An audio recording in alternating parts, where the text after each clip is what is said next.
मानसी एक 8 साल की छोटी बच्ची जिसके मम्मी पापा दोनों नहीं थे। वो अपने चाचा चाची के साथ रहती थी। मानसी, ओ मानसी, अभी तक तेरे से झाड़ू नहीं लगी और देख बारिश हो रही है, जाकर छत से सारे कपड़े भी उतार कर ला।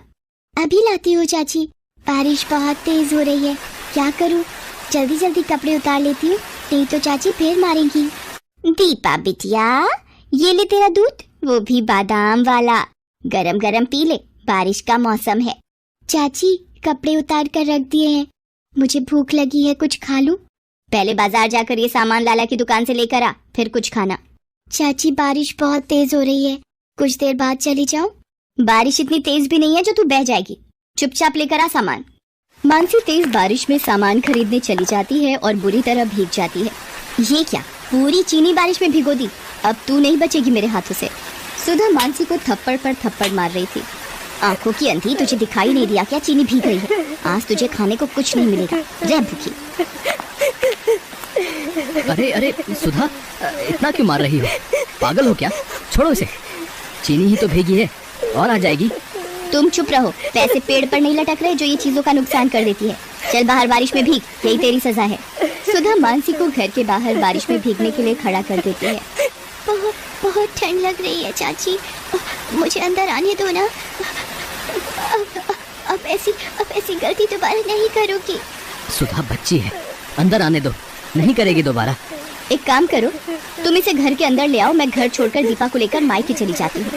किशोर चुप होकर कमरे में चला जाता है।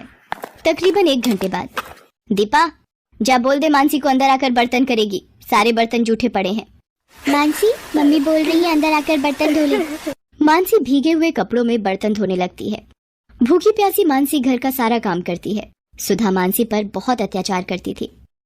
एक दिन, हाँ भैया, मेरे पति काम से बाहर जा रहे हैं, पीछे से ये काम हो जाना चाहिए।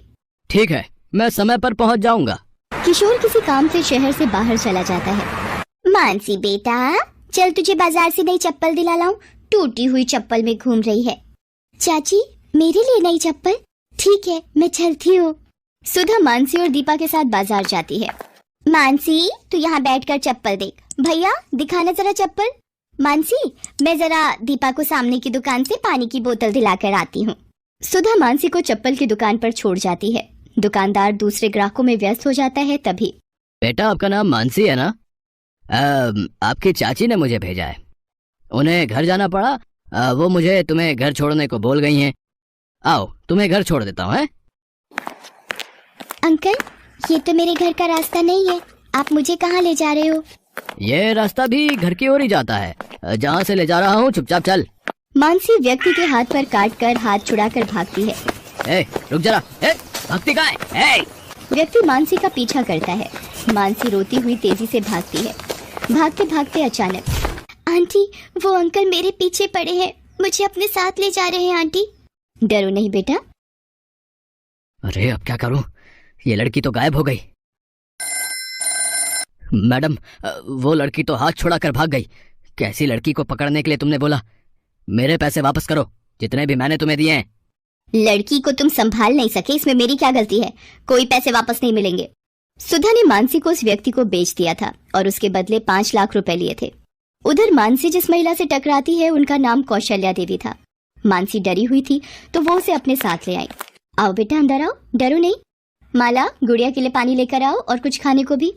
ये लो दीदी। ये कौन है? मैं बाजार से निकली तो ये बच्ची किसी आदमी से डर कर भाग रही थी और मेरे से टकरा गई। मानसी जब खाना खा लेती है तब, बेटी तुम्हारा नाम क्या है? आंटी, मेरा नाम मानसी है। मेरी चाची मुझे बाजार में अकेला छोड़कर चली गई और उन गंदे अंकल ने बोला कि वो मुझे घर छोड़ देंगे, पर वो अंकल मुझे कहीं और ले जाने लगे थे। मानसी रोते हुए कौशल्या को सारी बात बताती है। तुम यहाँ पर बिल्कुल मत घबराओ मानसी, अब तुम यहीं रहो, यहाँ तुम्हें डरने की कोई जरूरत नहीं। माला, मानसी की भी सभी बच्चों के साथ रुकने की व्यवस्था कर दो, ये अब हमारे अनाथ आश्रम में ही रहेगी। कौशल्या एक छोटा सा अनाथ आश्रम चलाती थी और मजबूर बच्चों की सहायता करती थी। उधर जब किशोर वापस आता है तो वो घर पर मानसी को नहीं पाता। किशोर सुधा से पूछता है, सुधा, मानसी दिखाई नहीं दे रही, कहाँ गई है? यहीं कहीं होगी। किशोर कमरे में चला जाता है। तभी सुधा को व्यक्ति का फोन आता है। दूसरे फोन पर किशोर दोनों के बीच की सारी बात सुन लेता है। शायद तुम जानती नहीं हो, कल्लू से पूरे एरिया में नाम से ही लोग डर जाते हैं। मुझ जैसे गुंडे से पंगा लिया है तुमने। देखो कल्लू, धीरे बोलो, मेरे पति वापस आ गए हैं। वो तुम्हारी आवाज सुनेंगे तो हम दोनों जेल में जाएंगे। मानसी के गायब होने का पता अगर किशोर को चल गया तो हम दोनों की खैर नहीं। मुझे कुछ नहीं सुनना। मेरे 5 लाख रुपए दो और मेरा हिसाब करो। ठीक है, मैं पैसे दे दूंगी, थोड़ा वक्त दो। सुधा फोन रख देती है तभी। क्या तुमने मानसी को गुंडे के हाथ बेच दिया? सुधा, तुमने कितनी नीच हरकत की है। बेचारी बिन माँ बाप की अनाथ बच्ची को तुमने बेच दिया। सुधा, तुम एक औरत और एक माँ कहलाने के लायक नहीं हो। कहाँ रहता है वो गुंडा? मेरे साथ चलो, अभी बताओ उसका पता। किशोर सुधा को थप्पड़ मारता है और कल्लू गुंडे के घर पहुंचता है। बता बता, मेरी भतीजी मानसी कहाँ है? बता बता, वरना मैं तेरा खून पी जाऊंगा। बता। ये ले।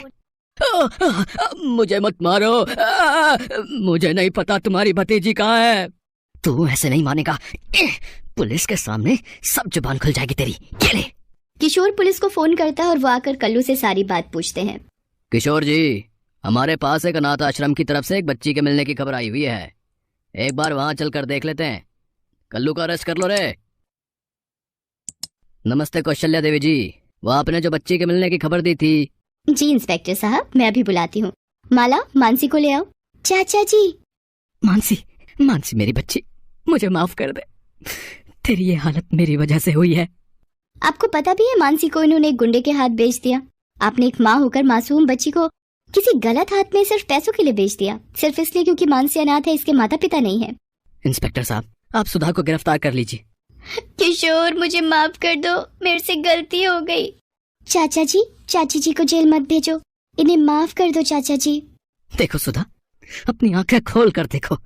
ये बच्ची अभी भी तुम्हारे बारे में सोच रही है। कौशल्या जी, अगर आज आप ना होती तो मानसी का क्या होता? कौशल्या जी, आपका बहुत बहुत धन्यवाद। किशोर जी, अनाथ बच्चों की सहायता के लिए मैं सदा तैयार हूँ, इसलिए ही इस अनाथ आश्रम में हर मजबूर बच्चे को सहायता मिलती है। मानसी बिटिया, अपने चाचा के साथ घर जाओ। किशोर जी, मानसी आपकी जिम्मेदारी है, इसका ध्यान रखिएगा। मानसी, मुझे माफ कर दो बिटिया, मैं अब कभी तुम्हें माँ की कमी महसूस नहीं होने दूंगी। मानसी खुशी खुशी अपने चाचा चाची के साथ घर चली जाती है। कौशल्या देवी की वजह से आज मानसी सही सलामत अपने घर वापस पहुंच गई थी।